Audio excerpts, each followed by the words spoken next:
तर पंतप्रधान नरेंद्र मोदी यांच्याकडून भारतीयांना सणासुदीच्या पार्श्वभूमीवर मोठं गिफ्ट मिळणार आहे।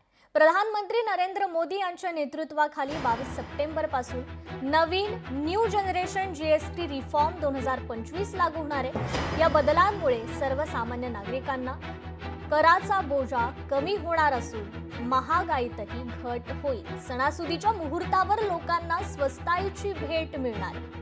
भारतीयांना कसा दिलासा मिळेल याविषयी खासदार तथा माजी केंद्रीय अर्थराज्यमंत्री डॉक्टर भागवत कराड यांच्याशी संवाद साधलाय आमचे प्रतिनिधी सचिन बडे यांनी। सणासुदीच्या पार्श्वभूमीवर नरेंद्र मोदी भारतीयांना एक गिफ्ट देत आहेत। ते गिफ्ट नेमकं काय आहे आणि कशा प्रकारे एक दिलासा मिळणार आहे, आपल्यासोबत स्वतः खासदार डॉक्टर भागवत कराड आहेत, त्यांच्याकडून जाणून घेऊयात। पंतप्रधान नरेंद्र मोदी यांच्या माध्यमातून सणासुदीच्या तोंडावर भारतीयांना कसा दिलासा मिळणार आहे?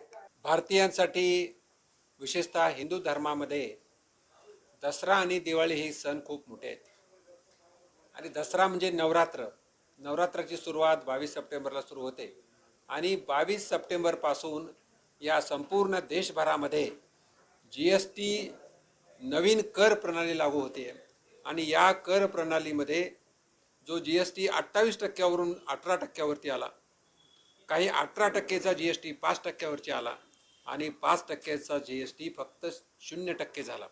एकंदरीत भारतामध्ये आता स्वस्ताई म्हणजे सगळ्या वस्तू स्वस्त होतील आणि नागरिकांना याचा फायदा होईल। एकंदरीत पाहता अनुमान आहे वेगवेगळ्या सर्वेक्षणमध्ये 48,000 कोटी रुपये प्रत्येक वर्षी मार्केटमध्ये येतील आणि त्या माध्यमातून देशाचा जीडीपी वाढेल असा अनुमान आहे 2 लाख कोटीच्या आसपास। भारतीयांना याचा नक्कीच विशेष लाभ होईल आणि हाच लाभ देत असताना याकडे विशेषही लक्ष देण्यात आले, ते म्हणजे जनतेच्या खिशाला कात्री लागू नये। सचिन बडे, लोकशाही मराठी, छत्रपती संभाजीनगर। लोकशाही मराठी ऐका, पहा, जागरूक रहा।